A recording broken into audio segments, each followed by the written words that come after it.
Howdy. Here we go. More orc stuff. Pull out some orc colors. Some I already had out. Like Gut Rip of Flesh, which actually needs to go on this mixy thing a little bit. Spin here. Get some of that delicious white glop off the bottom. Got a couple mixing balls in here, so they should be able to scrape some of that up. Get some of the buzz. What I have, Wartrike. I got three dudes actually go on it. Grot on the back, filling the thing with fuel. It's kind of the MVP of the troop. As you can see, I chromed up just about everything that needs to be chromy. Got another couple bits that need some. That had to sort of just dry on one side. But what I am going to do is basically set this thing aside and work on the characters for now. Because I have several passes to do. There's a little bit more chrome that goes on each one. But I've got to get the skin, the pants, the leather, all that stuff rocking. And I have a little bit of sort of the symbol that goes on their bike. Got a little bit of that to parallelize the jackets. I like gang jackets. They got some symbol on them. So that's pretty much what we are going to do. Just hit reset on the old stream manager and make sure that that's working. We should be. Hey, what's up, Will? Ready to rock. But first, I need a gray. Gray is what I need. Base coat for these dudes. I presume I still have gray lying around somewhere. Mechanical standard gray. That'll do. How are you doing, Will?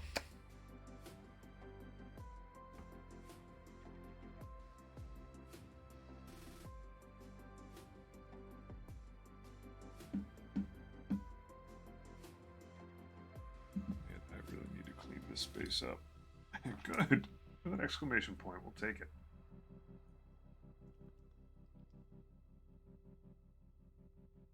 How goes progress on the almighty army?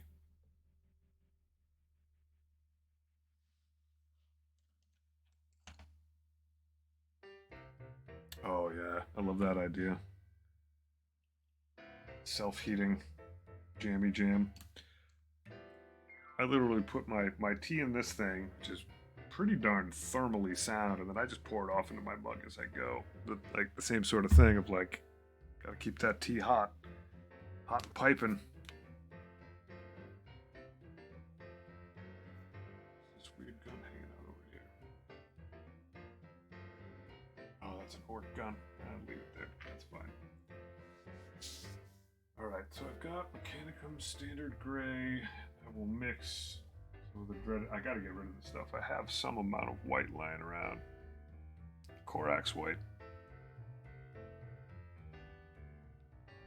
Varnishing the red-orange layer that will be under the crackle paste. Interesting. Are you getting, like, show-through in the actual crackles? Hey, Stoneless Bee. Howdy, howdy.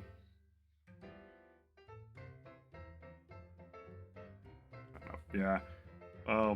I've been using pigments mostly because my crackly stuff has just been, like, desert. Show-through is kind of tough. You may actually have to get in there with a tool and do some scraping, but if you did varnish over it, you probably get in there and just... but I found to get stuff to show afterwards, like if you want to do something lava-like, you might be looking at needing like an ink or a very loosened up, like bright orange that you just dip into it. It's tough though. That's next level stuff.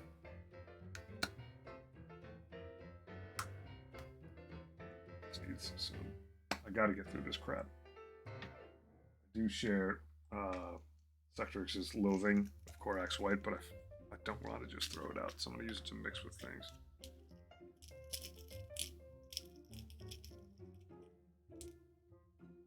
But I do think I think the varnish route probably pretty solid. At the very least, is a sound hypothesis.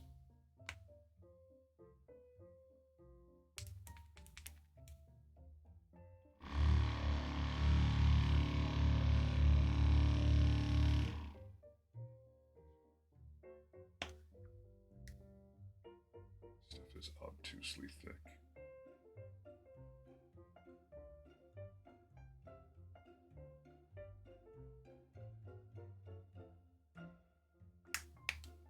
Had you way over there.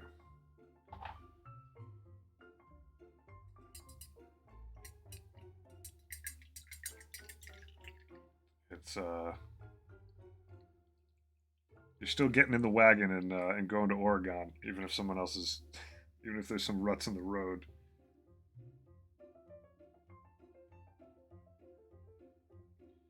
The some videos that I have watched, I routinely find that like my outcomes don't quite match what I saw. It's hard.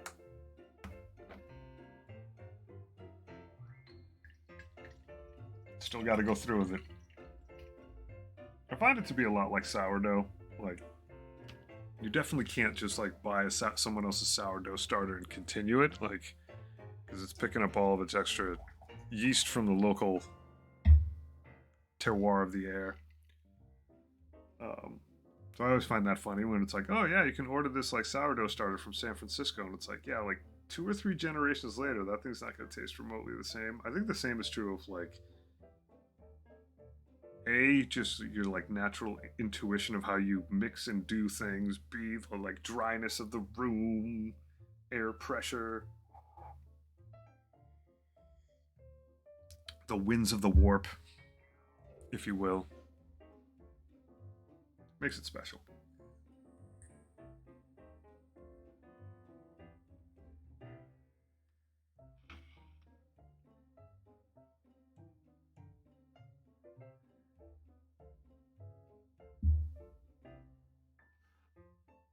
Everybody got to do it their own way.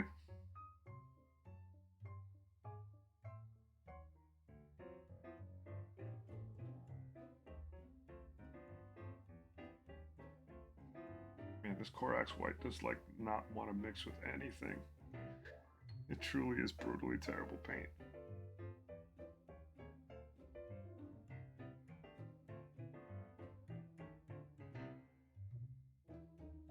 It's okay if it's a little swirly.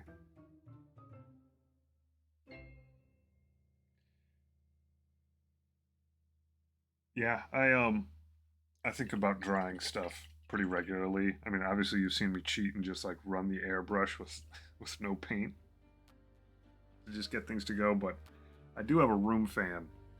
It's one of the tall ones, and it doesn't blow so aggressively as to like send stuff off the desk, but just to like have that thing running, I basically have it sitting pointing flat surface that I can just leave stuff on. Like with a couple of those bases that I was doing, it was like I did some work and then I would put the stuff over there with just the fan on low just to get things rotating.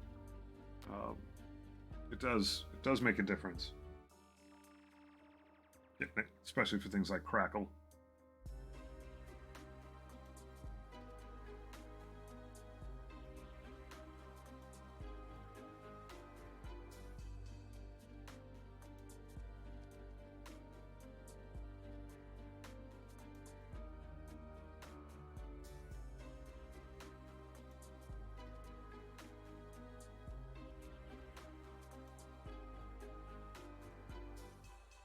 Yeah, I saw the second one that had that like orange vibe to it. I thought that looked really cool.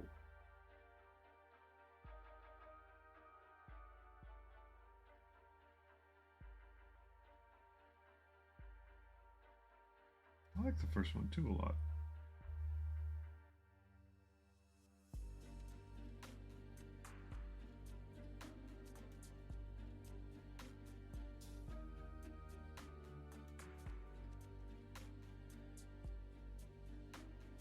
I ended up finding the opposite. Like I got well, okay, so it's not how the thinner you do it, the more crackles you get, but it's more fine. And the thicker you do it, the fewer crackles you get, but they're bigger. And that is a tough balance. When I finally got some like solid crevasse crackles, I laid that crap on like me making a peanut butter sandwich where I'm eating peanut butter and it happens to have bread. But they're far less consistent when they're big. At least that's what I found. Like I was getting Yeah, yeah. And you have like no control over where they go. They're just like you might have a huge crackle underneath where one of the feet of this guy's got to go where he's standing, and like none elsewhere. It's a mercurial sort of thing. I have no other way to hang on to this guy, so he's just gonna have to lie on his back for a bit and dry.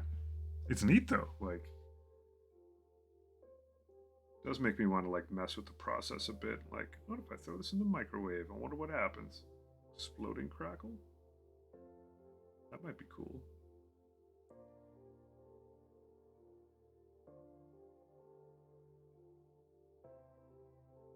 Yeah, you definitely. You, it does make sense to put all the crackle in, then base them. I also just like the fact that it's kind of cool that it's like a very organic kind of process. Like you don't get to know how the crackle is going to turn out. You can influence it and guide it. Well, crackle gon' crackle.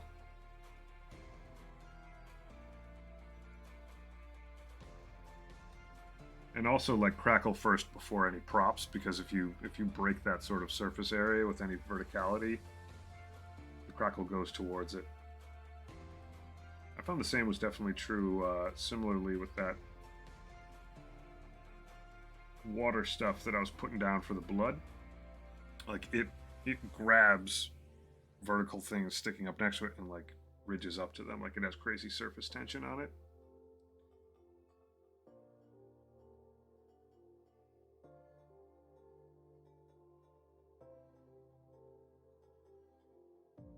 It's legit. Hey, what's up, 5 or 33? Things are going good. I am this guy falls on his face. I am painting up my orcs that go on this dope Wartrike. It needs drivers and a fuel buddy. Indeed. Indeed.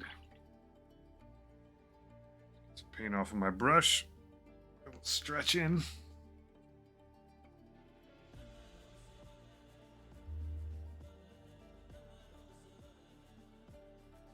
I do follow orders. I ordered 3 orc mechs. I'm going to add them to this army. I think I'm going to start with just 2 units of commandos and then 3 mechs that can just jump out of vehicles and repair them. They're actually not half bad. Whatever gun they have is like kind of gnarly. Obviously, it's an orc shooting a gun, so like good luck hitting with it. One more post-tattoo rest day from my hand, then I'm back to painting knights. You want to share a picture of your hand? Your healing hand?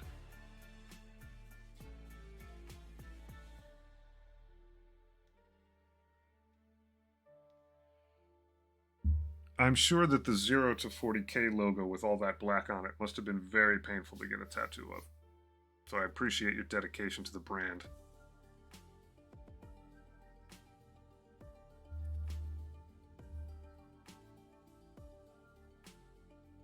I'm quite humbled.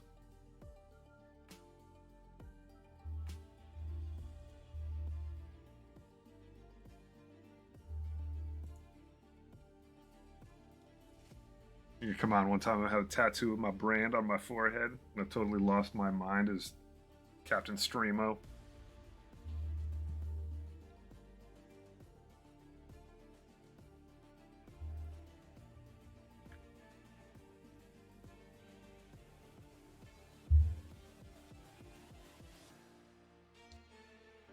I gotta find a new tattoo artist. I have a massive tattoo that I still haven't gotten finished. That's fine, legit question. Oop, let me bring it up. Mike. The heck am I?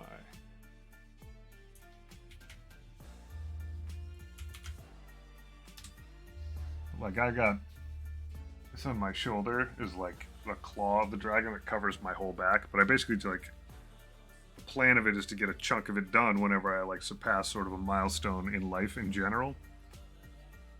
And like I was a little behind, and then COVID happened, and then like I started a family and all this stuff. So basically, I should just get the thing freaking finished at this point. Because like the last time I got a chunk done was when I bought this house. It was a major accomplishment. But like since then, I've gotten married, had a couple kids. Like it should all be filled in at this point. It's like 2/3 of the way done. Okay, good and stretched. Thank you for the acknowledgement that I needed to stretch out a bit. I definitely did.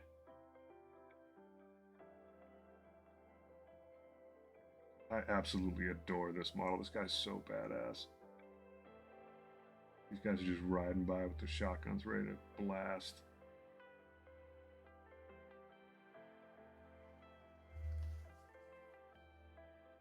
I will not show weird pictures of you on the internet.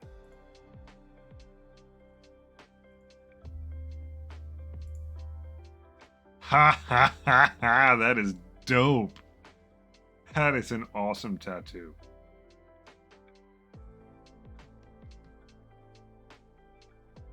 I absolutely love it. It's like so whimsical.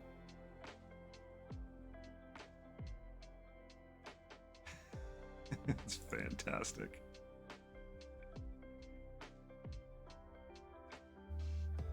I love it.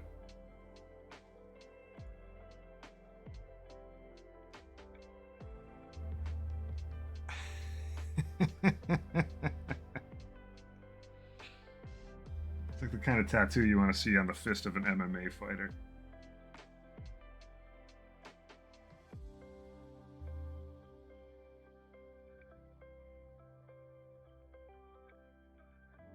Just to let you know what's up when you're getting put to sleep.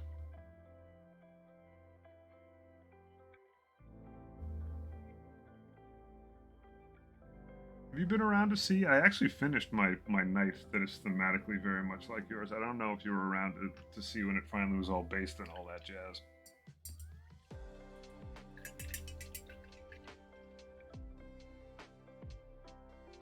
It looks just like yours, I promise. There's the big boy. Look at that. Stomping through a crater of blood with a bunch of skulls and rebar. Can't wait to play this guy. Yeah. It's a fine. What a lad. Yeah, it's pretty clear what he's about. He's a very sweet little guy. So now he stands on my shelf with two brothers. Just waiting for the fourth to get done. Thank you. You got a little red on you.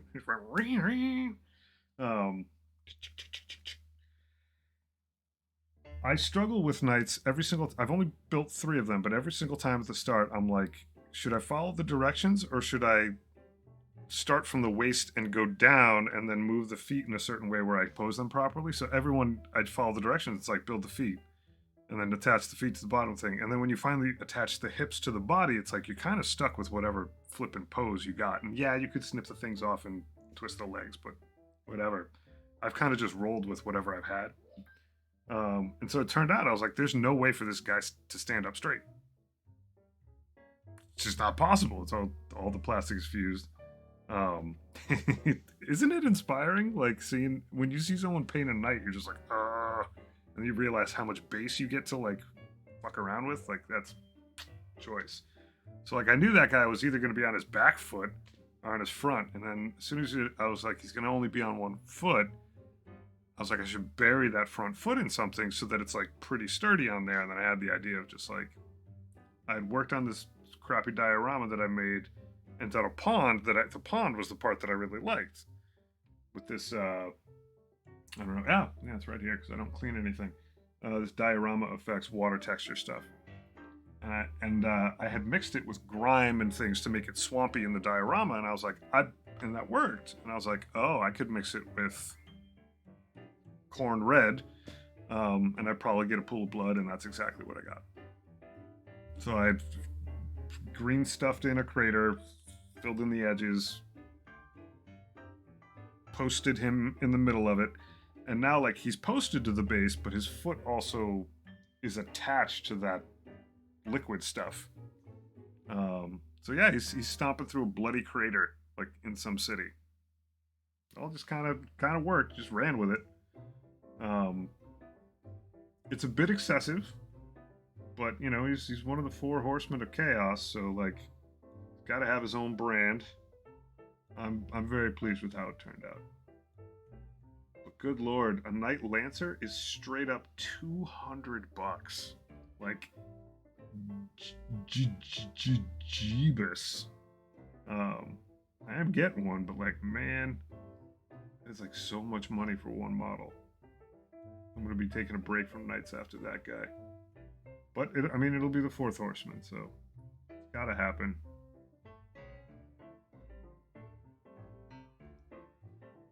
And it's a beautiful model. Like, it's very like minimalist and elegant. But I gotta figure out what I'm gonna do with the dope shield that just has like the empty panes in it. I'm thinking I might actually fill those panes, because I'm kind of gonna go for like a, yeah, it's gonna have the Slaneshi like purple, but it's also gonna have a lot of gold in it. I'm thinking about doing like little gold chains, just like filling up those little window panes of the shield. I'll do some experimentation. Like, I'll either leave them gold or do something weird where it's like warpy looking.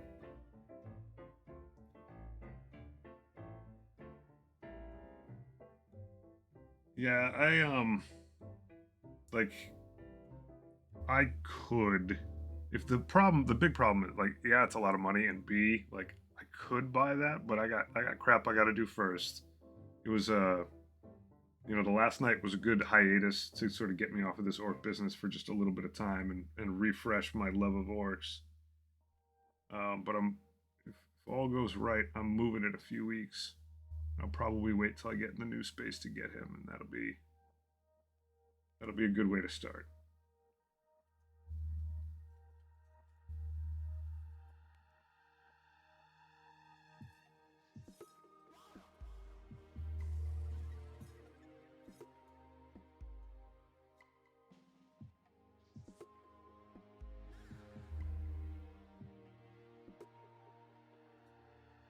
If you missed it the last time I was doing this, I am absolutely single coating this gray on. It's an undercoat. My orcs aren't going to be gray. I don't want it to be a perfect coat because it's trying to go for a green skin tone, not a green plastic tone, not ceramite. Just kind of one and doneing it, but it's a great starting point under which you can use the gut rip of flesh. And that gets most of it done. I will wash it with a red, but you get a lot done with just that, just gray and gut rip of flesh. And I've done some of them where I use Beltan green. That looks really good too. Obviously less contrasty and more green for the green, but looks really good. And I've also done gut rip of flesh, and you just highlighted with, I think it was War Boss green. All of them look good. Yeah, how soon is Adepticon? That's got to be like coming right around the corner with how much I'm hearing about it.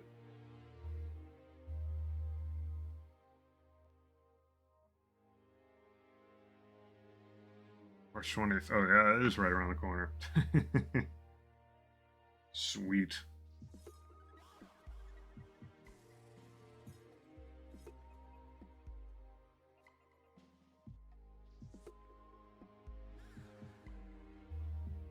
I am so hyped. Dude, that'll be fun.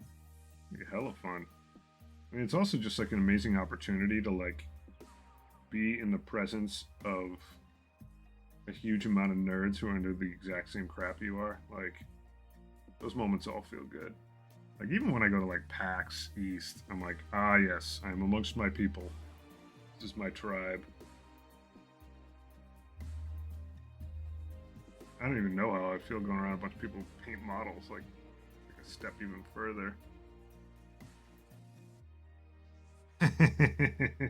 Yeah.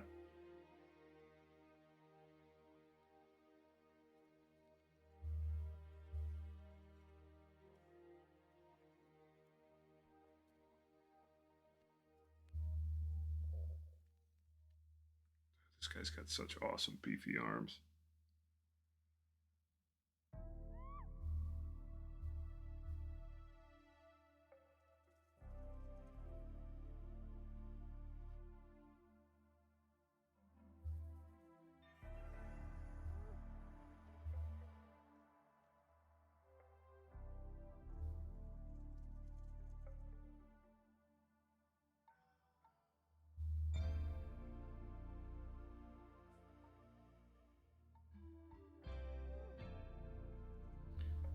So when you say it's like a family reunion, do you actually like do you have homies that go every year that you just like that's where you get to see them? Or is it more just the general camaraderie of being around like typed nerds?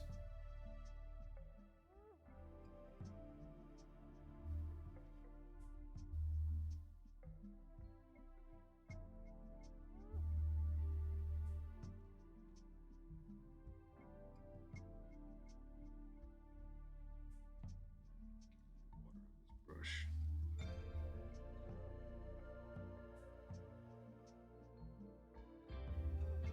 Awesome.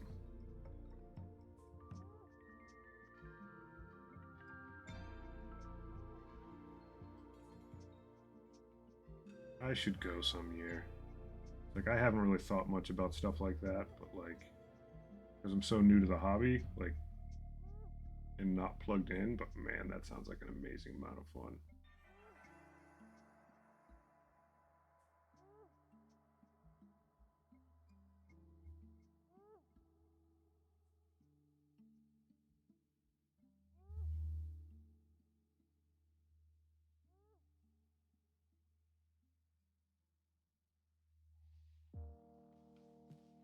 That would be very kind. I would absolutely love to. Like it's I think it's also kind of neat that like it's people working on such detailed stuff that like there's so much like there's the people and then there's so much to look at and looking at it is not fast. Seeing all the detail that people put into their work like it's an amazing density of crazy cool stuff.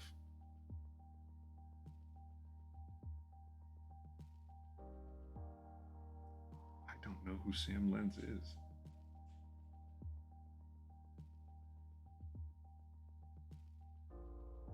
We'll look Sam Lenz up in a moment. He's a very good painter.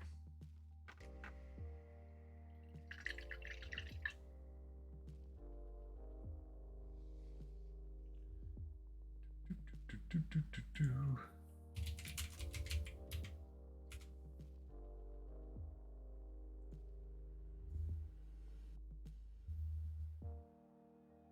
yeah, you're not joking. Awesome. I will hit the follow button.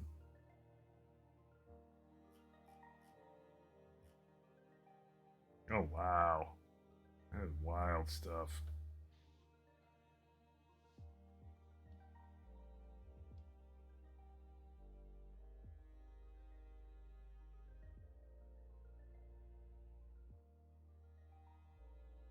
It's also interesting to me that like to have that much in common with someone. I even like I don't even mean like singularly. I mean like you're going there to a place of people like all desperately appreciate the craft. You know, either as producer or consumer. Like I get that a little bit when I go to like when I go to PAX. I get it a lot when I go to GDC because it's Game Developers Conference, but I don't get to go to that every year. It's very dependent on what company I'm working for and whether or not they feel like sending me. Um, but that's still like I love GDC, but that is also like still a work thing. for me. Like to be able to go into one where it's like enjoyment for me and work for some other people. Like that sounds just like a lot of fun.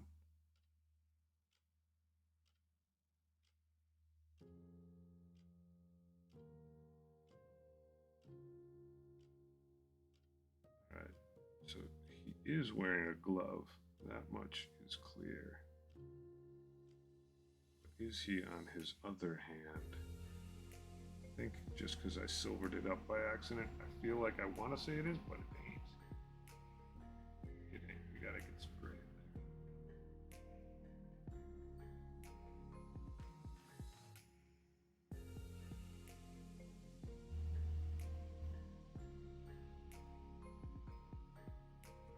there. Definitely need to avoid getting that crawl.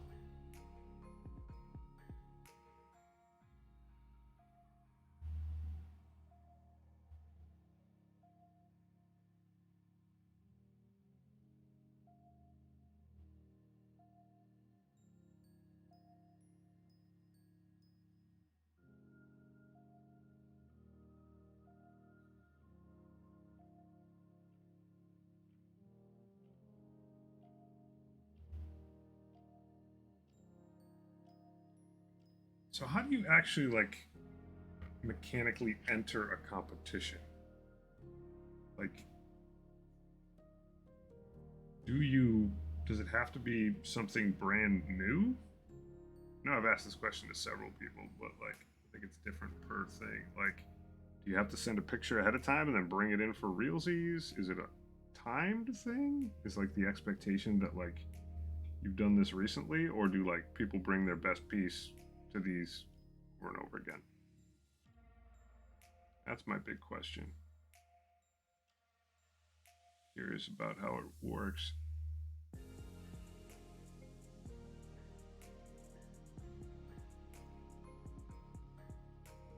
Look at how badass that dude is. Can't wait to paint his mask. That guy.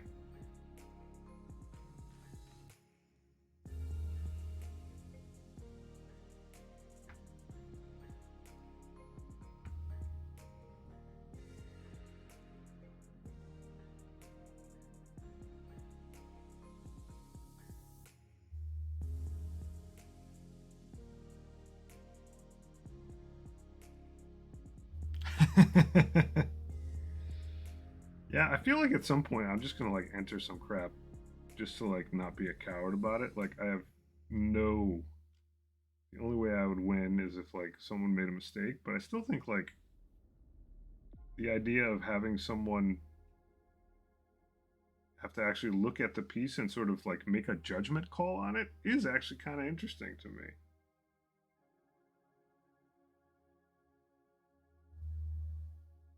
And like not belittling my work, but even if like it's one of my beaters, my early ones, like even just giving someone a little chuckle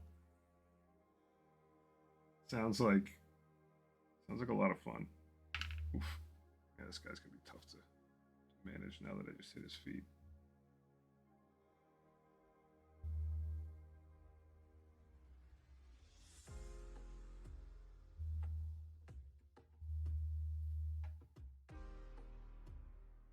I painted the strawberry knight.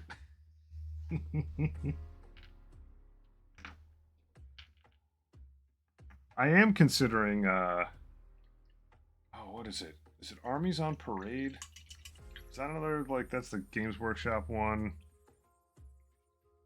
Like doing a 2,000 point army that's just 4 knights and having it be like thematically correct. Um yeah, that does sound like yeah.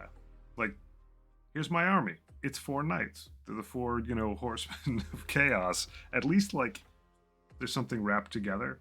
I think probably an armies on parade thing is the only place that my work, put it in quotes, my stuff makes any sense because like I basically do theme crap now.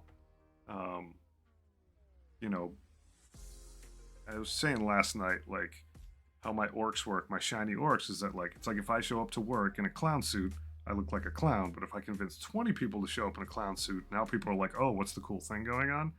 Like that's how this whole orc army works. Um,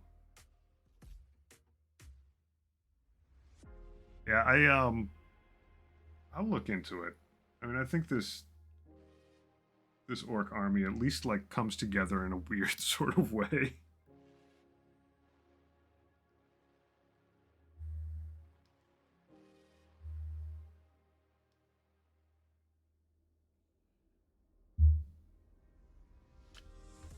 I'm heady. It's all concept albums. None of this straightforward paint a model nicely stuff. Everything's got to be cerebral with me, apparently. Alright, these fiddly bits, I was able to get the front face yesterday, and then I just had to let them sit and dry, so I'll get the back on them now. And they can sit, chill, before I glue them on. I have a little bit of chrome to do on the grot on this guy also. And I don't have to hit that thing, so I'm going to glue it eventually. I'll just isopropyl off that primer and brushwork I did.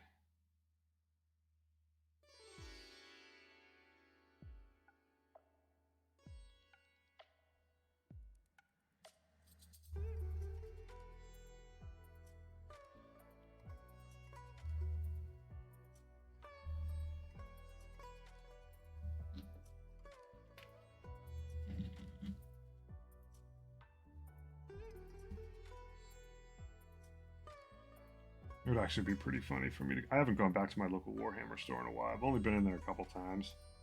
Because I found a more local game shop. But that game shop hasn't been stocking my Death Guard. Not really much of my Orcs either. I have to go back to the Warhams, the Ham War shop, some point soon. But basically, I just went in there like the day I got started, one other time, and I still have that little magazine that they give you where it's like, hey, you could try doing all this stuff, and then like cash in and get something to like hold your brushes in and a few dice. So I have to do that. Do I have a favorite orc model?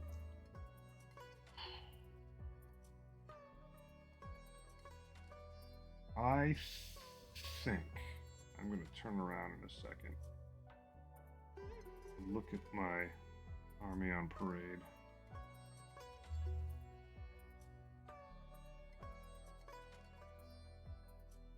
Sit you down with your chrome self.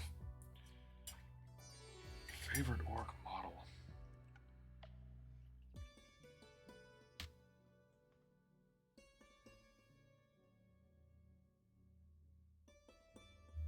I like the Gorkanaut a lot,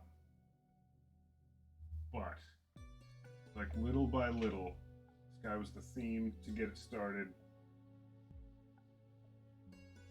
And I really like putting them together and having them hit a jump. And I love the name. I love the Mad Max reference with the little guy stuck on the front. This is kind of a pain to build. Yerrick. The Boondocka Snazwagon, though, is a pretty freaking fresh ride. That might be a close second. I love Boss Snickrot. He's just too damn cool. He's got like night vision goggles on, gold chain, skulls hanging from him. He's so good. I can't wait to field this guy. I also like the guy with the flamethrower because he's got like the oven mitt on it. Very, very nice choice of a very orcish way to handle your flamethrower getting toasty.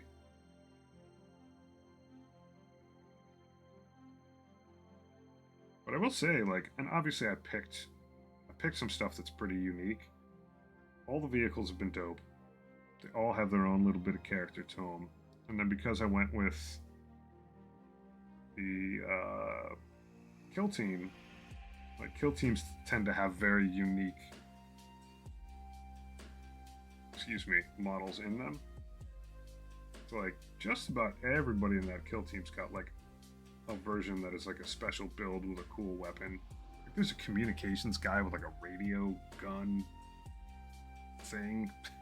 It's just like, it's wild.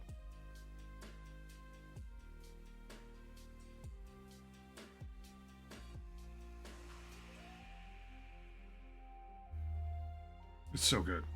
An absolute like I painted 2 of them. Well, I'm almost done with the second one, but like such a pleasure to paint.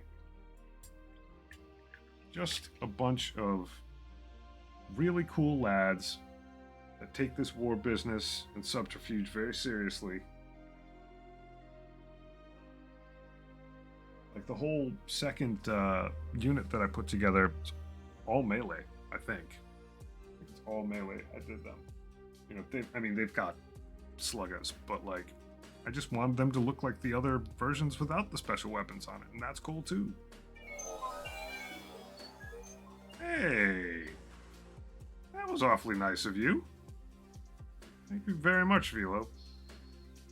Philo? Velo. That was very sweet, and I appreciate it very much. I get all awkward when people do that. So you'll forgive me my awkwardness, but that's very, very awesome.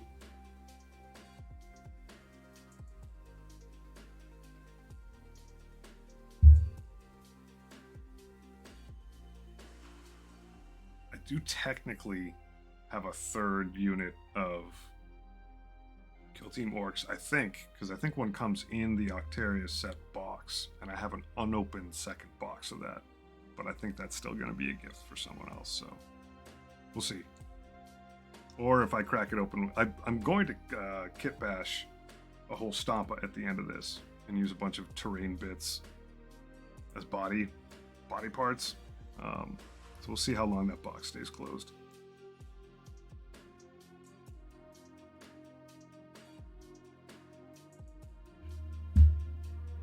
Which means, by virtue of having that, I have a bunch of Deathcore guys that I've never painted. Things to do, things to do. Alright, for the next segment of this, I am going to use a small, tiny dry brush, but it won't really be like dry brushing.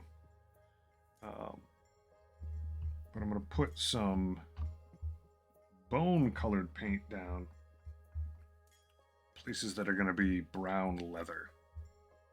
And a little bit of it kind of dry brushy, but kind of not. The point is to get coverage and just, leave some dark recesses. As I clean this brush that I clearly didn't, you note how my isopropyl I keep hidden under my picture. This is my little cup that I fix my sins, my brush sins in. Alright, that guy's loosening up a little bit. Such a procrastinator. I gotta clean this thing up. This place. This space.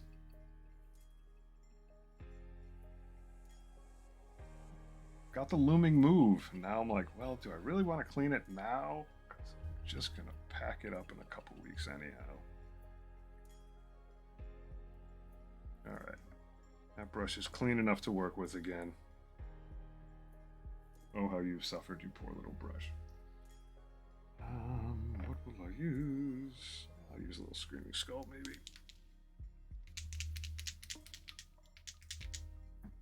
Check to make sure that there aren't...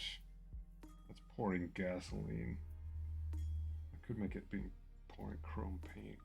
You know, I am going to hit it with chrome, but then I'll hit it with a little bit of color so that it just looks like shiny liquid.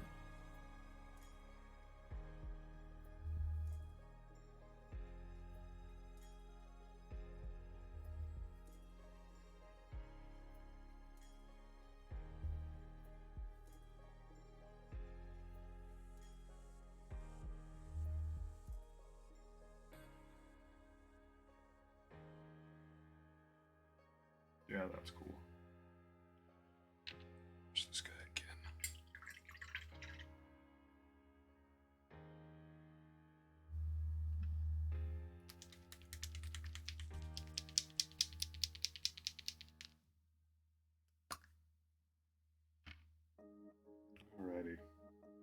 take a dab of this, put it on this piece of craft board. Of course, I wet the brush down a lot, so it's got a lot of water in it. I gotta be wary of that, but I think these guys are gonna be in brown leather jackets. My other guys are in black.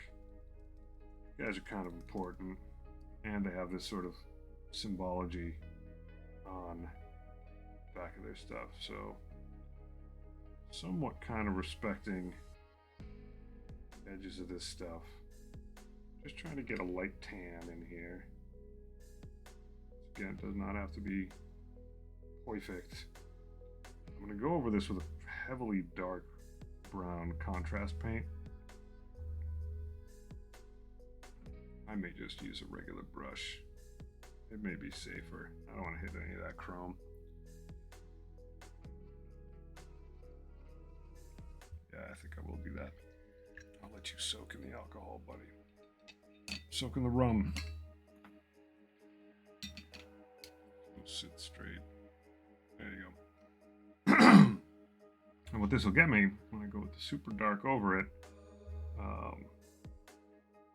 set this guy's side. There's a decent sort of leather look, and then I can go back over it with something lighter and make it look a little distressed.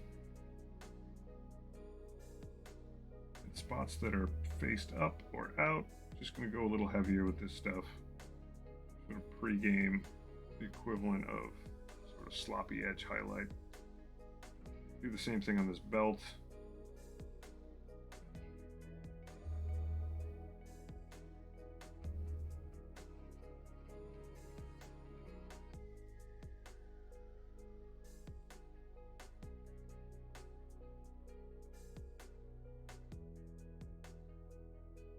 The old strap.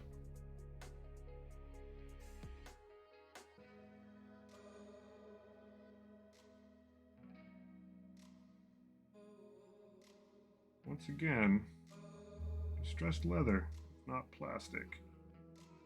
If this was like the leather that some Drukari wore, then I'd make sure that this was like super consistent.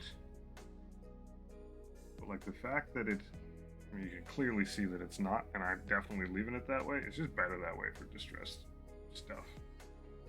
Your undercoat is imperfect.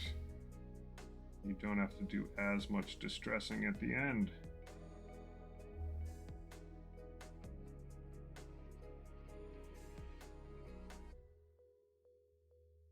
It's reasonably watered down as well, so you get some natural, just like edge pooling.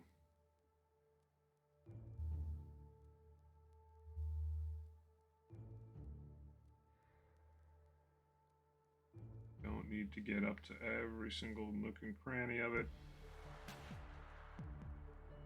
Better if you don't. At least in my book. I did finally finish The End and the Death, Volume 3. I'm reading the afterword. I finished the whole thing actually just before I showed up.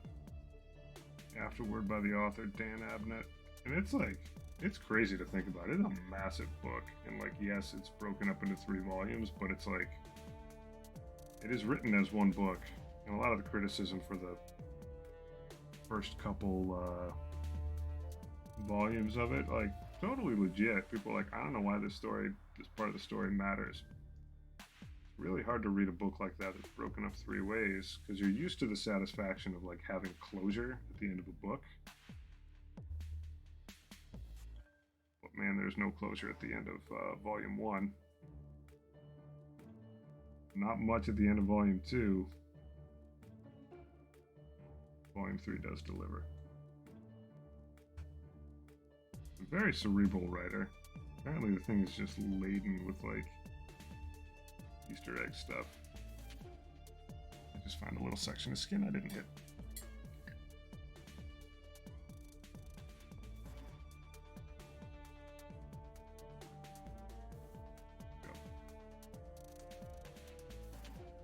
For the pants, I'm actually going to go with gray again.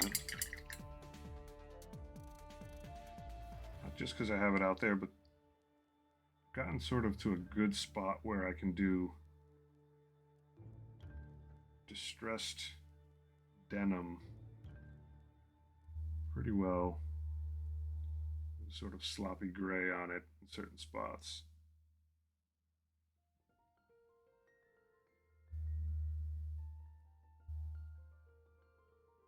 Does he even have a belt? He does have a belt. I gotta be wary of that.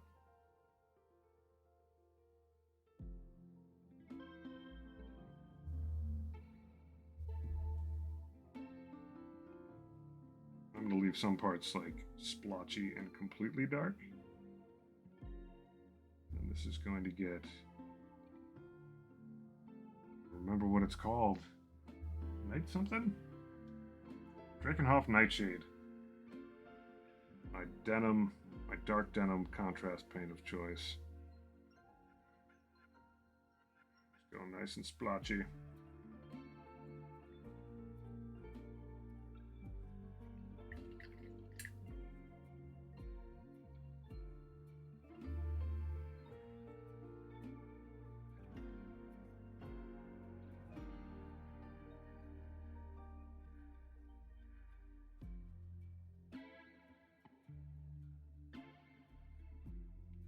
Much splotchier on the boots.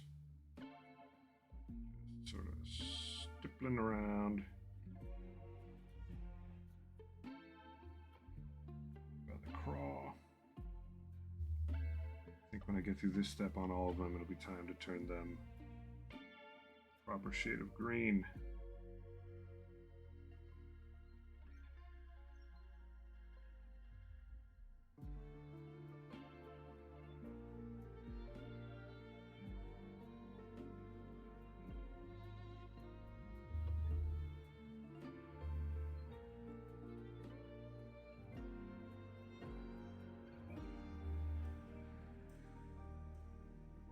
Yeah.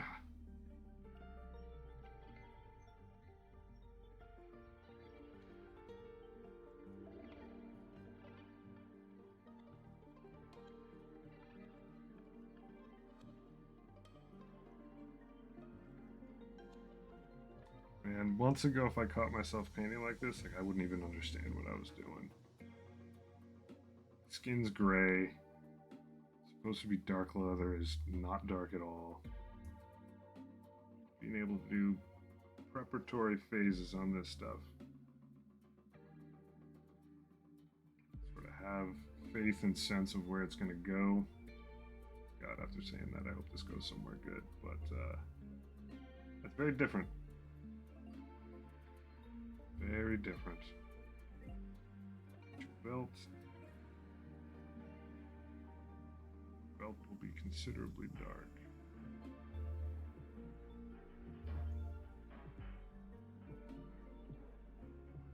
Like the sheer fact that I'm using the same base coat for the skin and for the denim is quite telling. Oh, did I snap you off there, buddy? I think I did. How were you attached before? You were attached like that. How awkward. Alright, let's fix you up, buddy.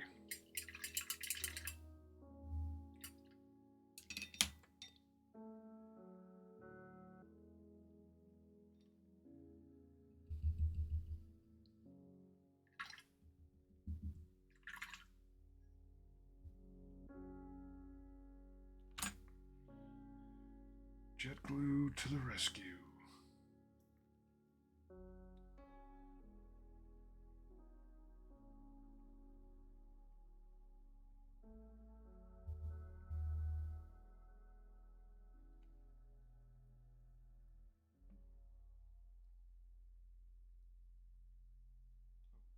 Dab more.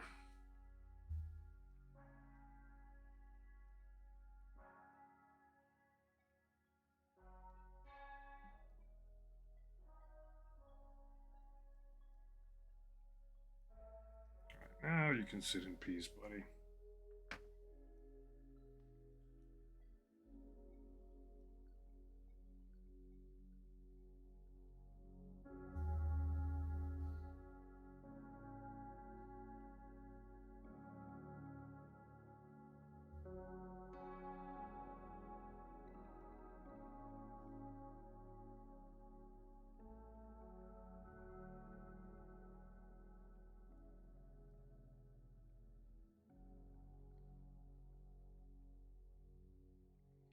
Those handshake.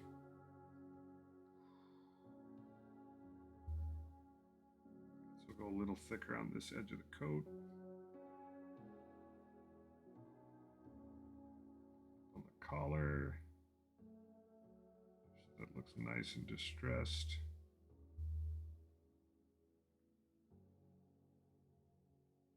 Go thinner for the rest of it.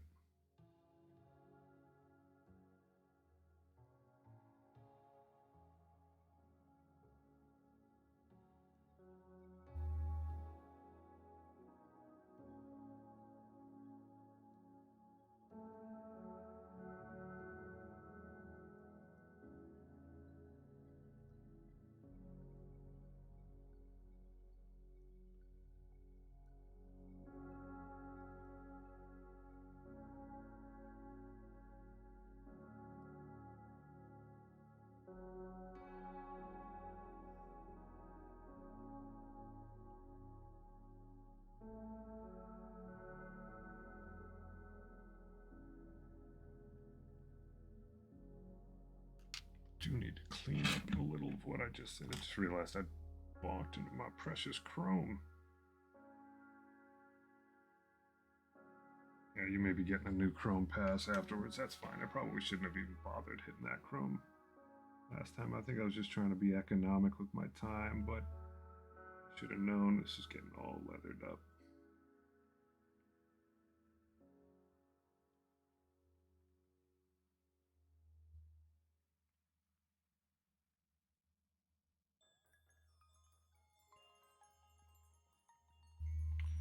I think his face mask, his face bandana is going to be straight up red. I don't know that I want to mess with that at all with any lighter coat. I'm going to want it to be considerably dark. I'm going to try it with just a crazy red and then a red ink over it. And if it doesn't pop enough, I can highlight the daylights out of it.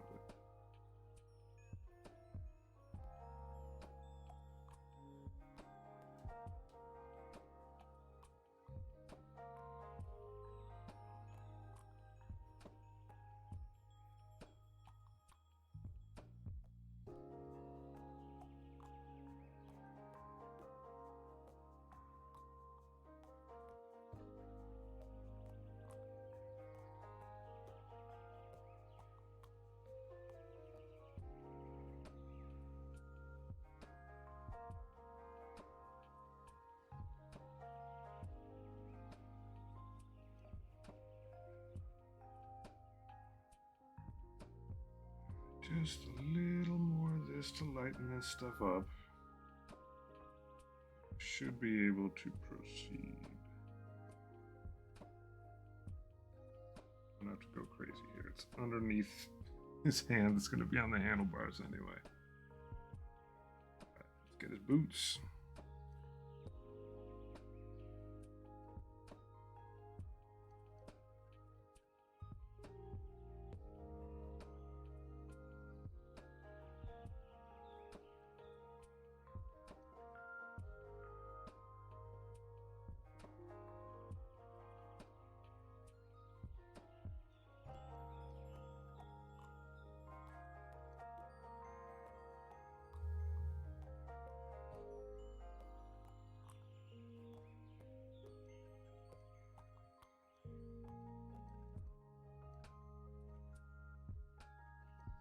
Weird.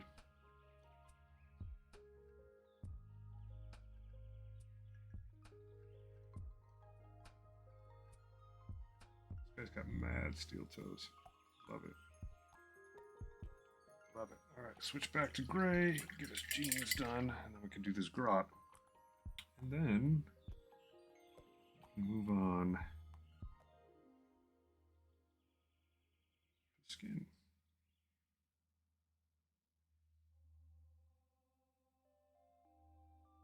Bummy bum.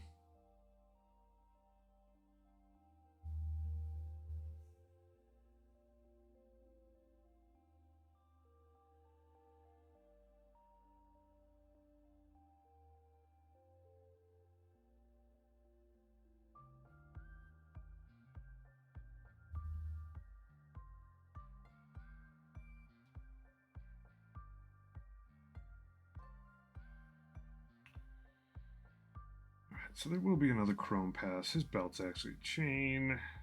There's some other little fiddly bits here and there, but for the most part, I think it's pretty ready to go.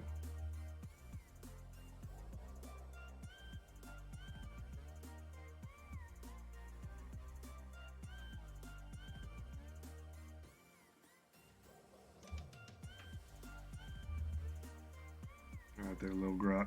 What do you got? I feel like there's supposed to be something on his back, or does he lean on something? Ooh, missed a part. It'd be awkward. Wouldn't be the first time.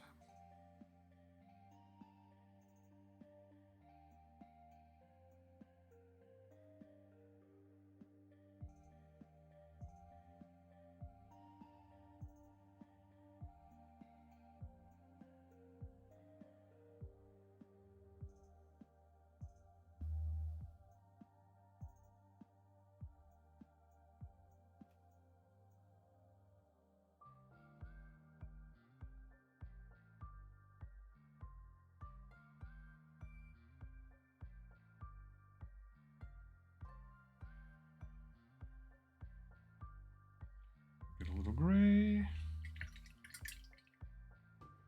Get back to business.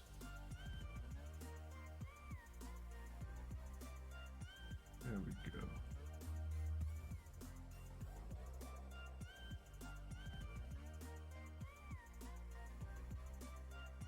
Once again, going a little darker on the jeans.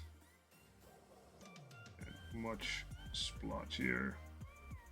We want to hit stuff like the knees and the thighs. That's where the denim will look most like it's supposed to be worn through. You can hit the keister a bit.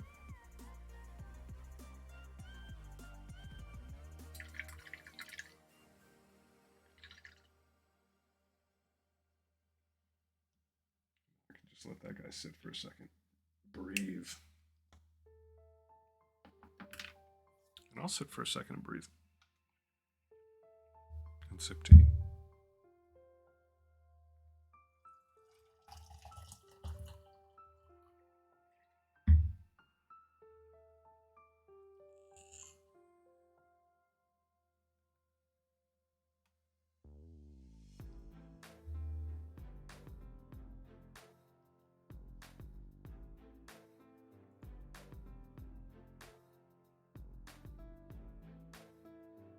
I don't know if you're still out there, Will, but I'll comment over on the Discord. I think those two color schemes do work well together.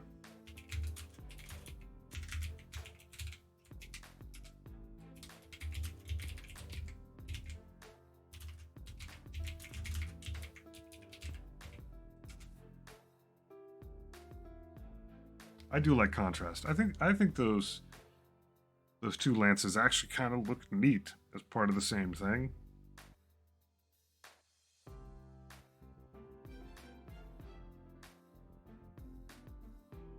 They just need cool names that go with the coloration.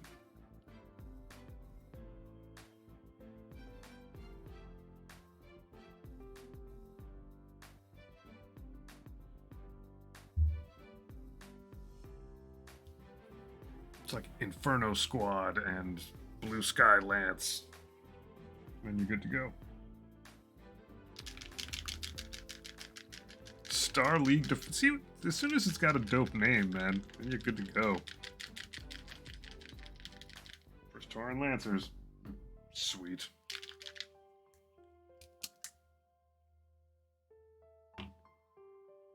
Wow, this paper really is not soaking up water. Maybe I didn't soak it enough.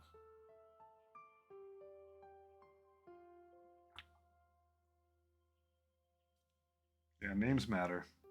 Narrative matters. Fiction matters. I mean, this whole army makes a lot less sense unless I call it the Chrome Commandos. Love it.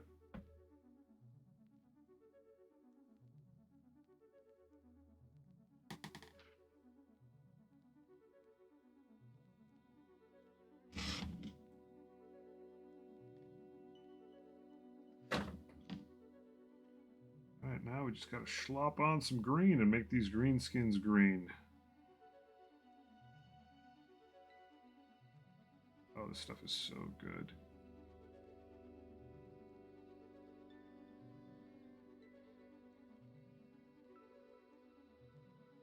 Goes on smooth.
Gotta unblock myself with painting these unbased hearthkin. I've seen people use cork and wire to mount their unbased pieces. How's that actually work? Yeah, so you take a paper clip and you take a craft drill that has the right size bit relative to your paper clip. And you generally drill up through the foot. You only have to go in there maybe like 1/8 of an inch. But you can actually glue it in because then you can use the remainder of that post to actually go through the base when you want to and super attach your guy to the base. But yeah, you just use a hand drill. It actually goes in like solid. Like if I was doing this dude, like I would probably go in. It's a bad example because he's going to sit like this, but like if this is his footy, I'd just go straight through the heel, maybe go in 1/8 of an inch. And then you just take a piece of paper clip, put it in there. A lot of people just have them interchangeable, so they'll put like some non-permanent glue as a dab on it. And then, yes, Jeff Bezos, get me craft drill. Sadly, I can't. I'm such a freaking slob right now that I can't actually find where my other bits are. But yes, Jeff Bezos will find you what you need. And as long as you match up, you know, the size of the bit to the size of the paperclip, you're good to go. I just started pulling that crap, but like, pretty sure. So the other thing is for basing. Oh, I did promise myself I was actually going to go under this and attach it better. But like, bent paperclip to sturdy that guy's leg that's far forward. This is the only place that there's contact.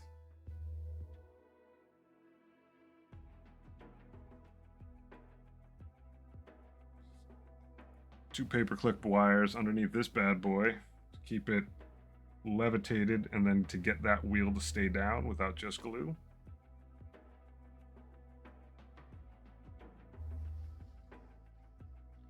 And then if I was smart, I'd probably be doing it instead of holding it by this clip, but the clip works and I own the clip.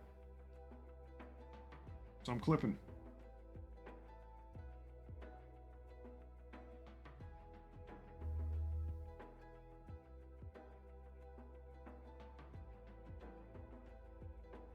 And the thing you'll find, it's actually like super easy to get a hand-powered drill through these things. Like they are super soft, which was very much a relief to me. I do. I do like it. I need to get more clips for it. I'm really sad that it only comes with two. They do sell ones that are like it's a long piece, like maybe 6 or 8 inches, and has like 8 or 12 wires coming out of it that are bendy. And I think that's for like people literally doing like a big batch paint of all their heads, and you just go up to one and go up to the next. Um, I wish the connections were a little tighter. Like they're a little. It does not hold much weight. I'll put it that way. Um, like this guy, boink, you see that? That's not exactly optimal. They hold well when they're kind of straighter up. But I like it. I like it because I can manipulate it a lot. But you are also clipping onto a piece of the model, and so if your paint's a little wet, meh, it's okay. I have found this thing very useful for troubling times when I need to glue something together and I only have 2 arms. Still only have 2 arms. So sometimes with a weird piece that doesn't glue well, you can sort of like Dr. Octopus it a bit, and then potentially that's why I have an elastic sitting on the bottom of this thing. Yeah, you can use it to like get the two things together and then sort of hold them with one hand, and then if you need an elastic around it, you can do that too. It's not great. I'm pretty sure there's probably better ones, but I do like it.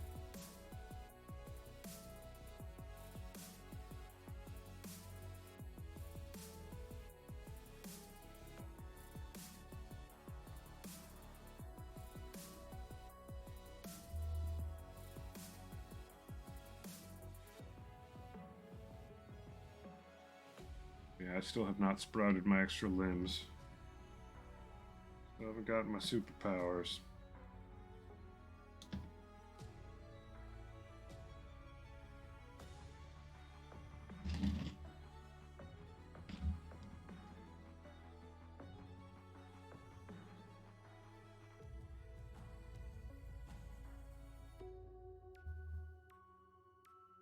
I will say that it's very easy to manipulate, which is good with a relatively like light touch. That part I do like about it. You know, it's so articulated. You can sort of move it around and it'll stay there. That part I desperately like.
Indeed, or at least any useful ones.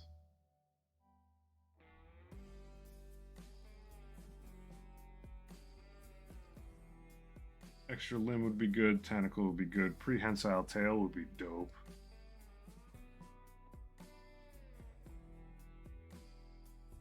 No extra hands. I'm no better at catching.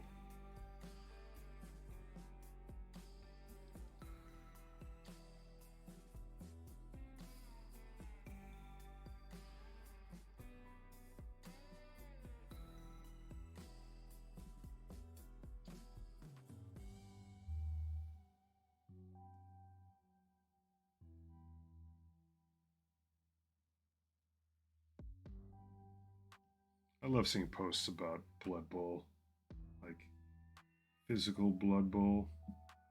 Having only ever played the video game version of it, like just knowing that that game is like still alive gives me genuine happiness. Like I think the like Warhammer daily email today was like, "Hey, here's how to make some awesome bases for your Blood Bowl figs." It's like, man, That's awesome.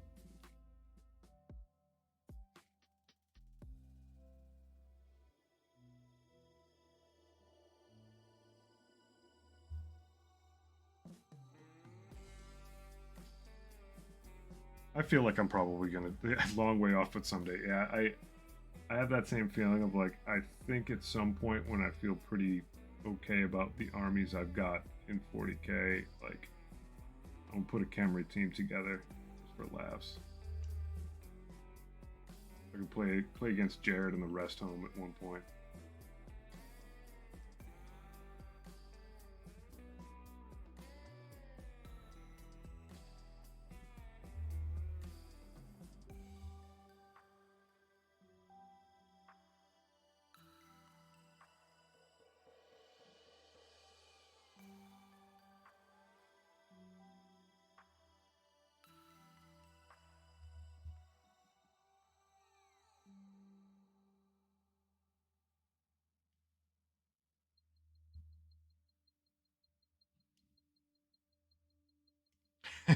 I know it happens, dude. It happens.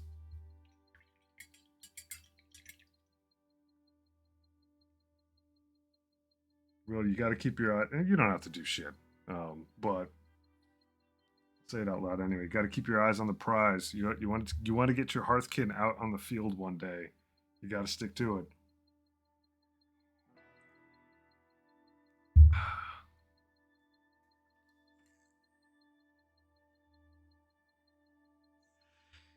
As long as you can deviate from micro projects and stay focused. Like I absolutely grabbed that night rampager to take a break from my orcs, but I got right back into my orcs, and like I'm cool there. I know what I'm doing after my orcs.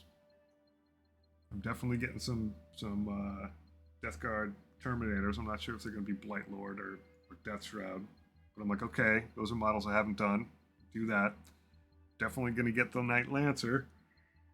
That'll be around there too. But I did need a break. I did need a break from my orcs. I took a good solid break.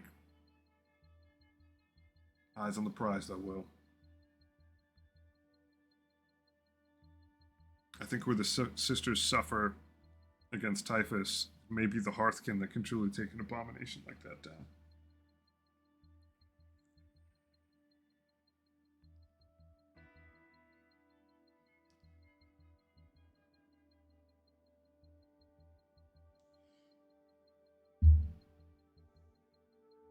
They're definitely going to help bring the room together. All the drill ships. Yeah! The almighty Bezos always comes through.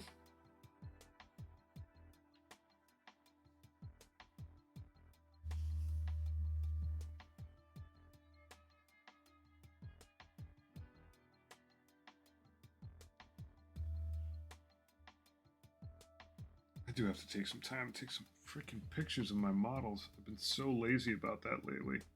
The other side of the room's kind of like full of crap right now. I could just do it here at this table. I think my next setup just needs to be like photo ready and stream ready in terms of lighting, and then I'll be good to go. Or I should care less about lighting because a mobile phone does a fine job in this day and age.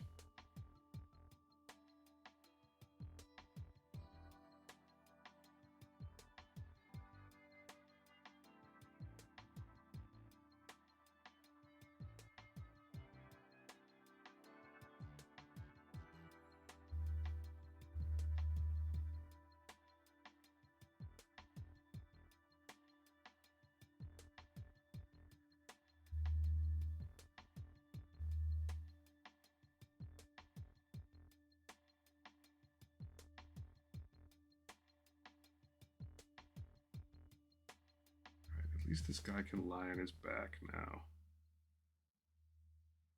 So I'll just jack it there.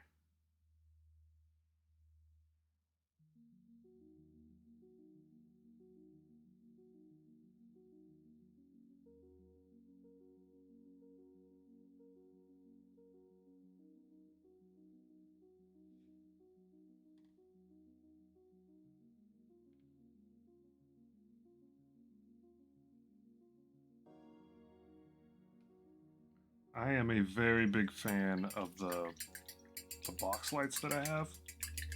They weren't too expensive. They came as a pair. They go up on stands, but you could definitely clamp them wherever you want to go. Like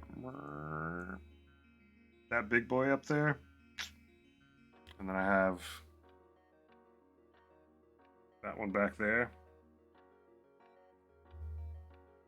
They make it a lot easier. It's just like a boatload of diffused light. And obviously I have other lights just sitting under a pile of lights.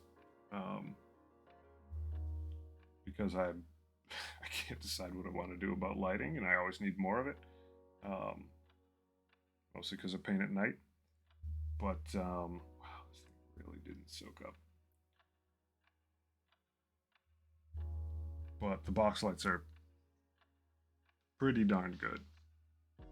You just get a crap ton of light out of them, but you don't get a bunch of glare.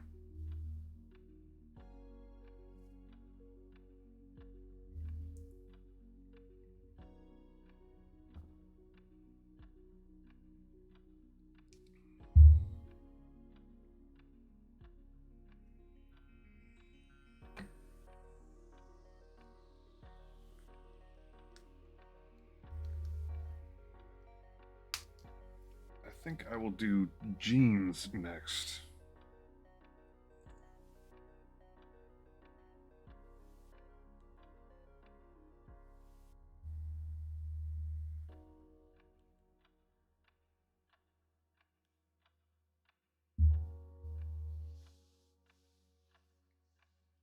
Oh, yeah. Yep, I know exactly what you mean. Those are a really cool thing to have. You could hang that from the ceiling.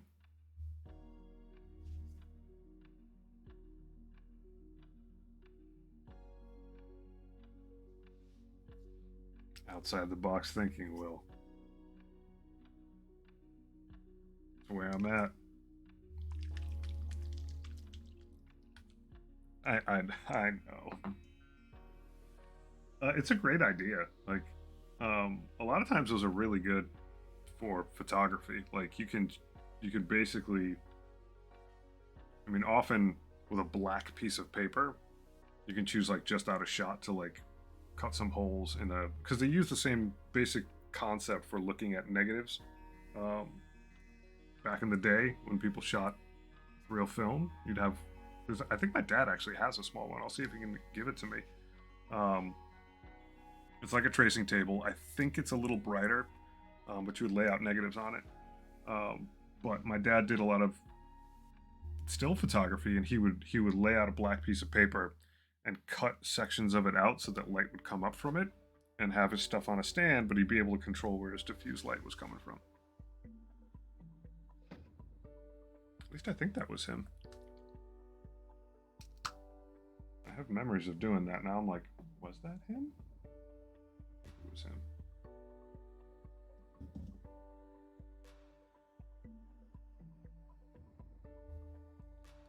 So Drakenhof Nightshade is just, true to form, a wash over this gray, relatively dark, leaving some spots thoroughly black. Lo and behold, starts looking like stressed denim. Very pleased with how it comes out. Some spots may need a second wash of this stuff. Quite often, most of it doesn't, and it still shows through over black. Not a lot, but enough.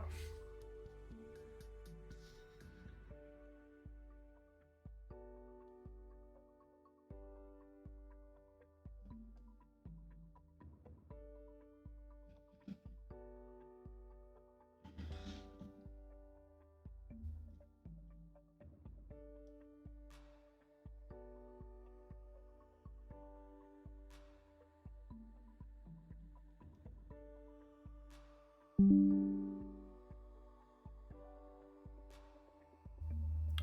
don't think I'm going to install the latest Windows software right now. Thank you very much.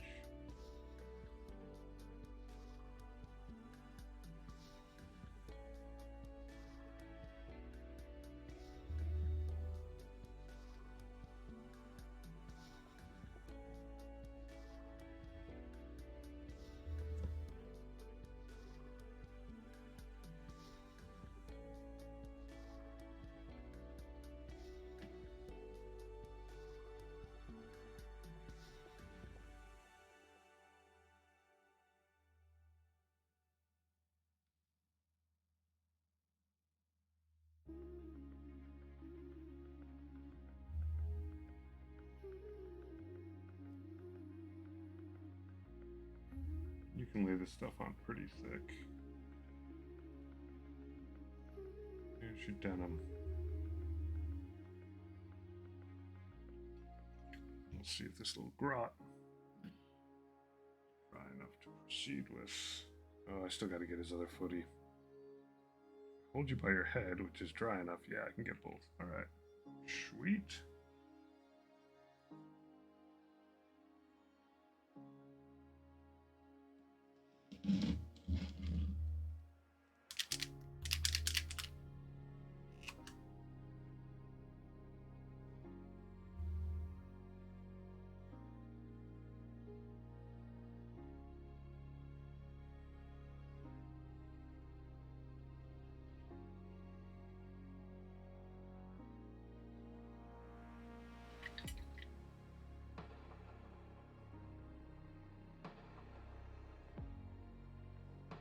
This track is super retro. Late 80s, early 90s movie. Poignant moment.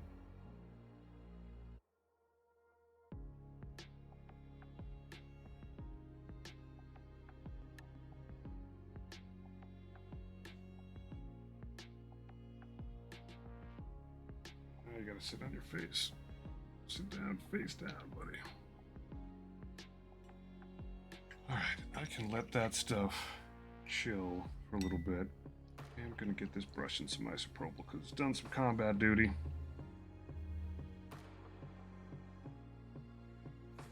I think I just didn't water down this sheet or the sponge nearly enough. Brand new sponge. I was afraid of over soaking it. My last one got kind of moldy. Then I microwaved it like you would a sponge to sort of make it unmoldy, and that was a terrible idea. It was not something I would replicate.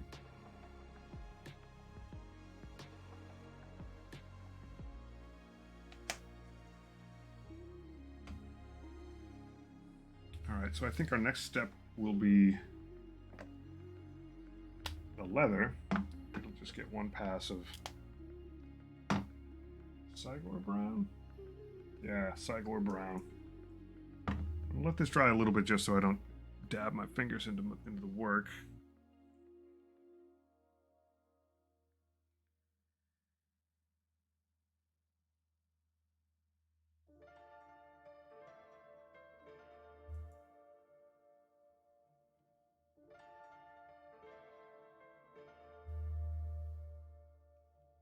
I find Games Workshop's web store to be very odd.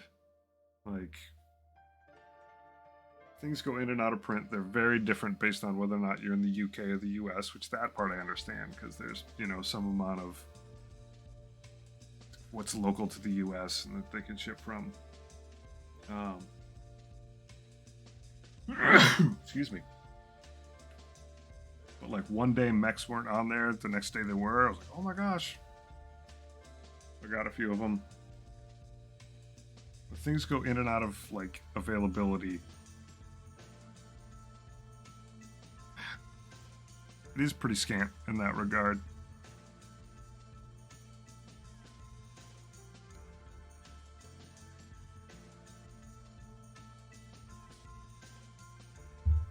I should do some looking while things dry. Let's just bring up Games Workshop. I can share my screen. Oh, I do love the Death Roller. Like the fact that it always is like, hey, would you tell us where you're from? Bothers me. It's like, one, cookies work. Two, you can tell what country I'm in, so you can default it and let me change it. Look at this bad boy. That is a fine, fine, fine model.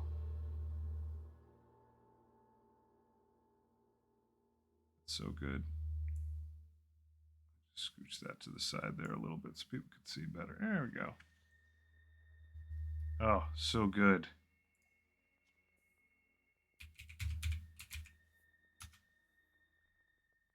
Camry. I want Blood Bowl Camry.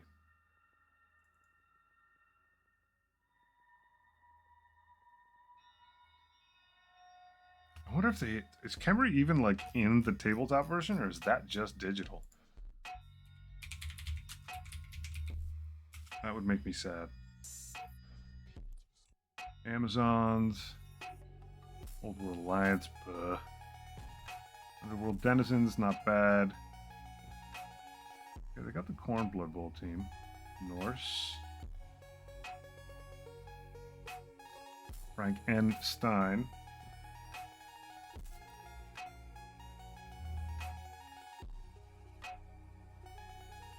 Fire Mountain Gutbusters, that looks good. I might pick up... I've played Dark Elf enough.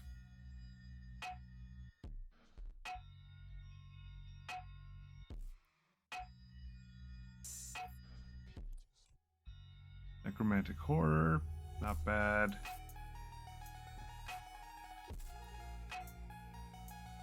Halflings look dope, but not my jam.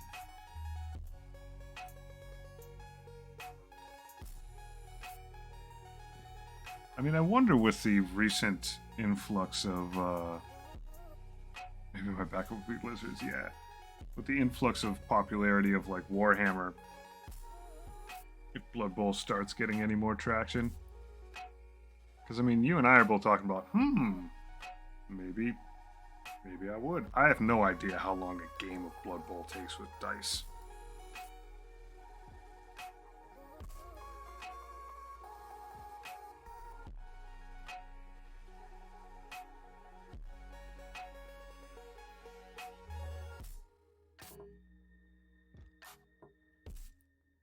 I wonder if a bunch of them are really just sold as singles.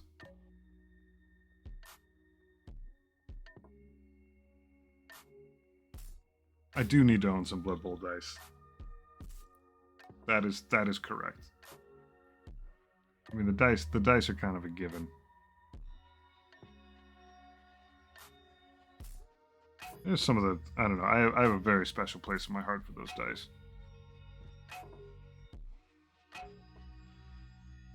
I mean, some of the models look absolutely stunning. And here we sort of get into some mixed bag of stuff. Yeah, that Croxagore, absolute baller.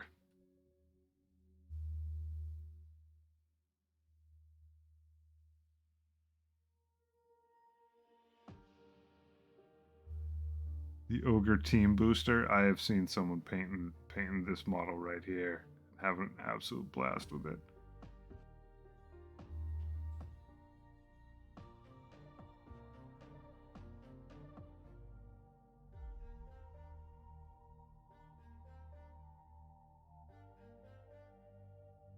The Reichland Reavers, the classic.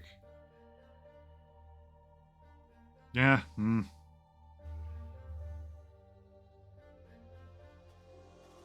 Yeah, the star players are really gonna like take the cake. But I'm psyched. I'm gonna look up the Ork Mech if I can. Could have just left the search to float. Ork Mech.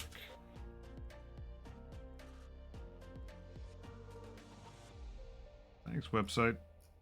Can you try that again? There we go. Boink. That guy. Got 3 of him showing up.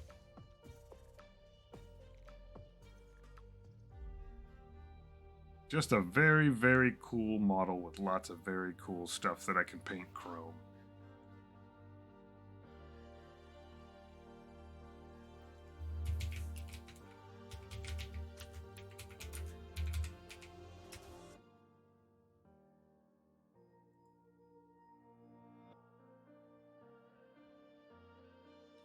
It absolutely is.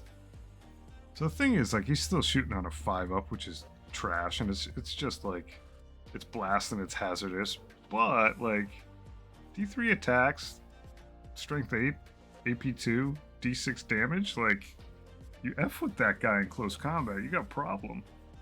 Not close combat, but even his kill saw, like, is pretty baller.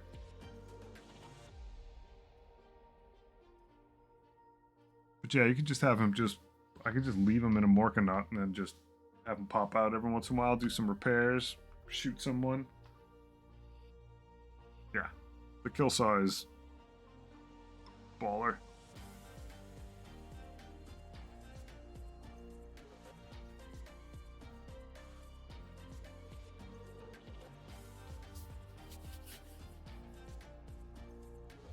However, let's see. These guys will be expensive, but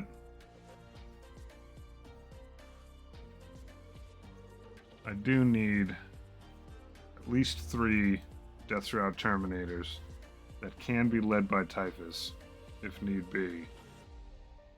And these guys are pretty terrible. Plague Spirit Gauntlet, everybody's got one. Its range is only 12 inches, but it's anti-infantry 4, ignores cover, it's pistol, and torrent. Which means you can still shoot it when you're locked in melee, and then the Man Reaper is just like, alright. 4 attacks, 2 up, 8 strength, 2 AP, 2 damage. You just chop through stuff.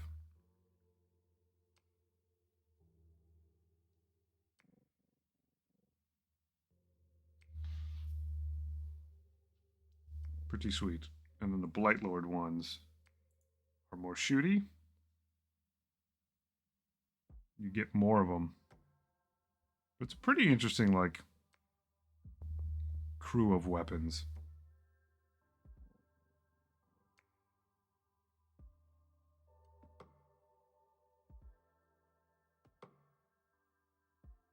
Yeah, it's basically like one of each can take something awesome. The Reaper autocannon is dope. It just sounds scary. So yeah, at some point, I got to pick up some of those guys because they look cool. I don't have any Terminators at all. So that's got to be remedied quick, fast, in a hurry.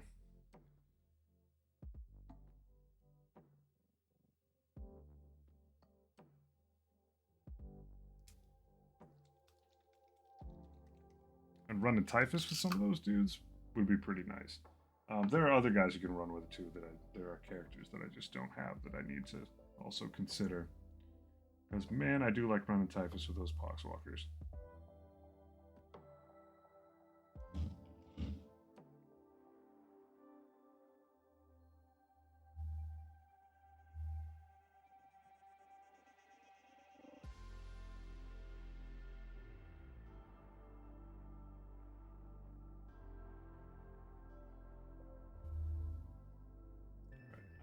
This straight out the bottle.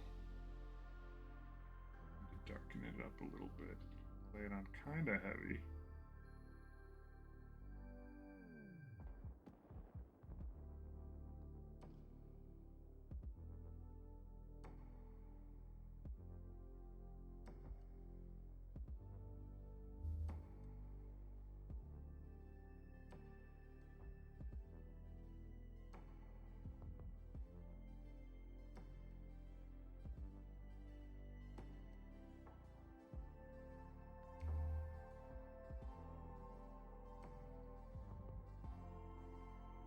Go a little lighter on the gloves.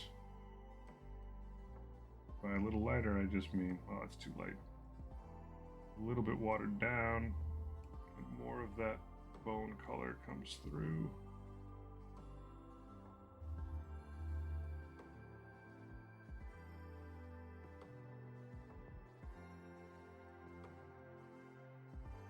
Obviously, the places that you highlighted lighter underneath comes through more there too.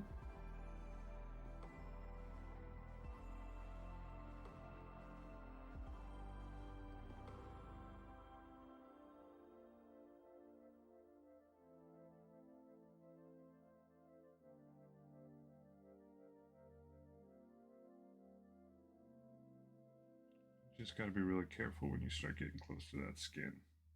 It's contrast, it will run around on you a little bit.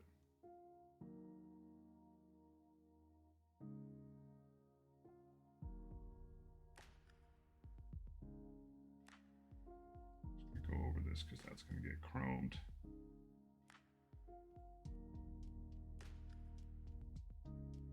Very late step. It'll get chromed.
Yeah, these guys will look cool with brown leather.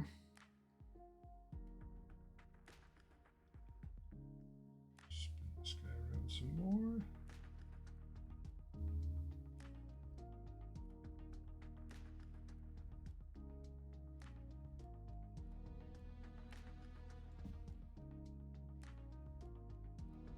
A little bit of acrobatics to get to the individual spots, but all in all, not too shabby. I mean, you can already see sort of how that looks like a bit of distressed leather, brown leather. Then when I go over it and dry brush it later, a lot more of the top parts will sort of stick out a bit more and pretty much be there. In fact, we're looking at.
I feel like there's one little piece I've missed.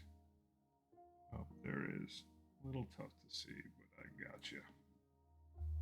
Right around that wrist.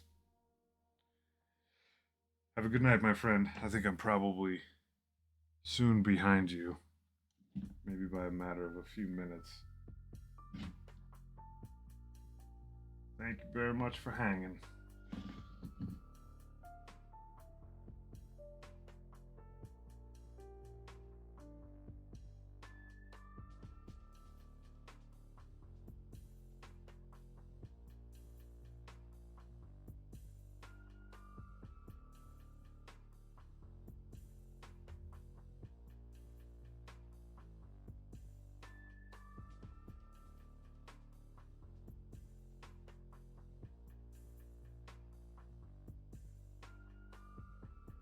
His arm pretty bad. Q-tip to the rescue.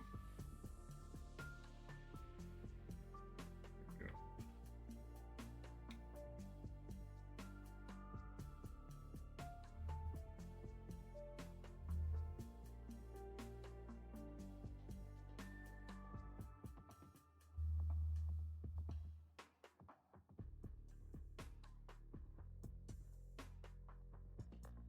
Just to get this strap to look a little different, I'm just going to water it down somewhat. Generally the dry brush that I do on this will be different enough where we'll get some variance. How distressed it looks, what kind of leather it looks like, but a little bit of watered down the first time also gets you a little bit of a different look.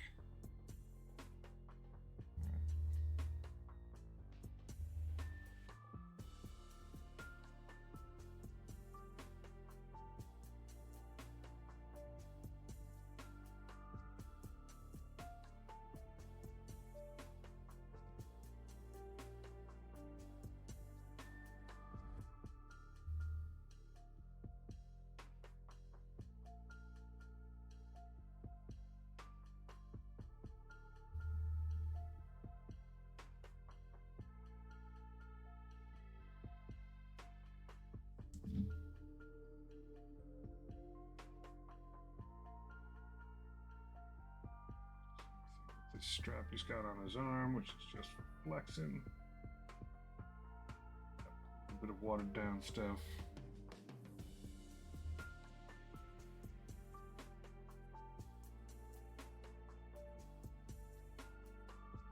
Make sure I just hit his chest with an awful lot of brown. These guys instead try to do some quick, fast surgery. The way the light hit it, looked like a thick edge. Golly, there's no such thing.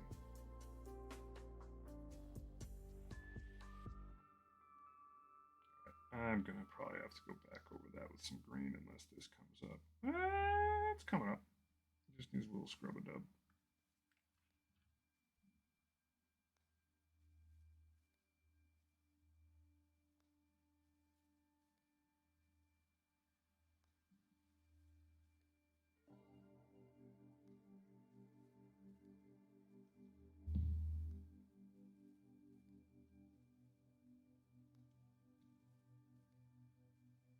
Scooch under his chinny chin chin.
Alrighty.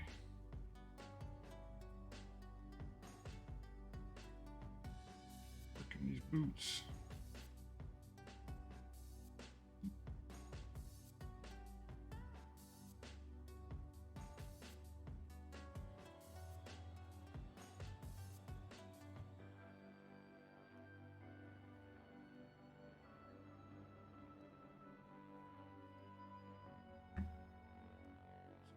Shake, get a little bit more of the hood.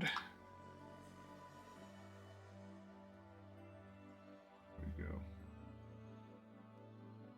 A little bit darker here.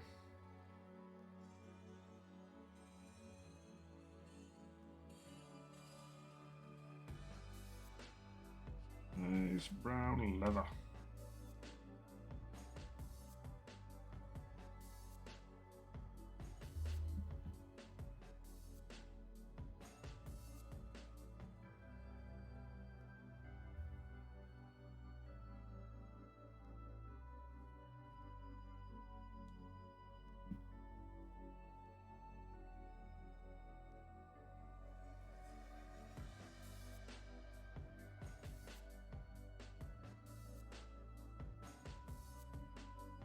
More boot. Go.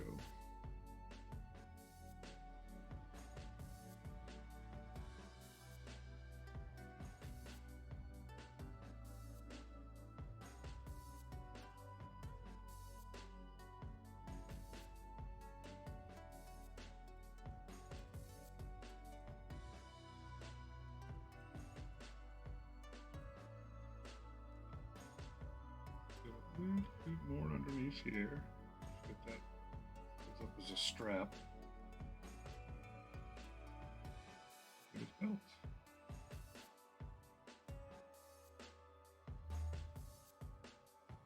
I think I may do another pass of Drakenhof Nightshade on the jeans. Look distressed. Good. Don't look denim-y enough.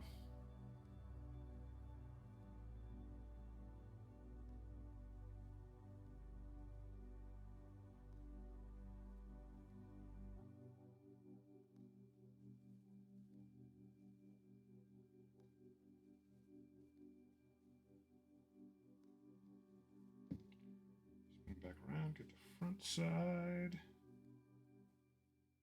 Take this out a little bit, so a little bit more of that bone white comes through. It's the front side of the glove. It's obviously should be a little bit distressed. Makes sense for it to be a little bit lighter. Obviously, when I dry brush it, pick that up again, but the base underneath there be solid.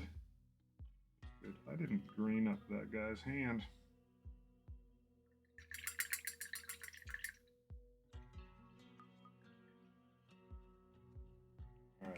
this will be the last few strokes of the evening. I too am getting weary. Made a lot of good progress. Had a lot of good fun. Sleep's pretty dope too. I did say I would touch this up a bit over here, which I did. Now we try to get his hand, his elbow's fine. Basically just his wrist in here. Gotta cover over that gray. And try to avoid that chrome as best we can. There will be some touching up to do, but I want it to be a livable, I can live with it amount, not a doing a whole step over again amount.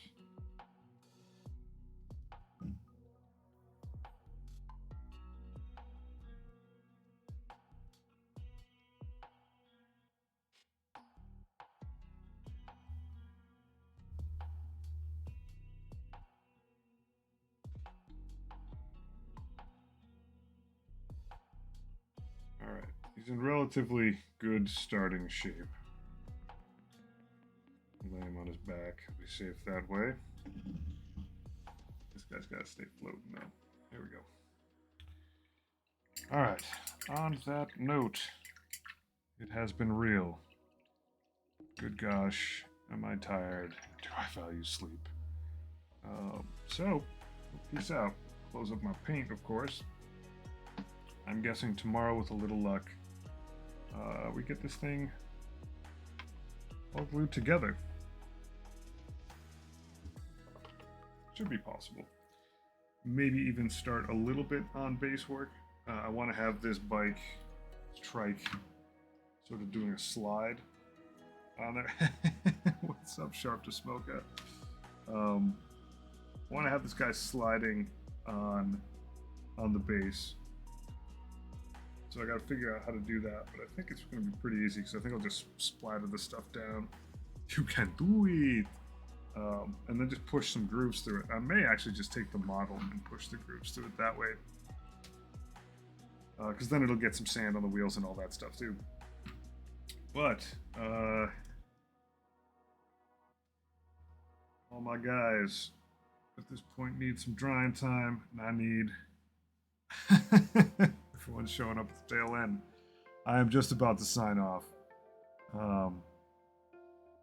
Make a badass skid rut from filler or texture paint. I think that's what the plan's going to be. Is I'll lay this stuff down, make a skid rut, and then have this thing sit relatively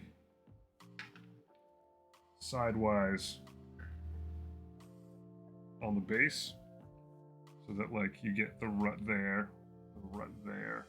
I do it like, I mean, it may actually go all the way in the back like this. Go, but yeah, that is it for me tonight, folks. Yeah, I do like them spinning tires. But yeah, I'm a peace out for the evening. It's been real. We'll see you next time, and hopefully we can get this guy all glued up. Have a good night, folks. Thanks for the last minute show ups and shout outs, guys. Love y'all.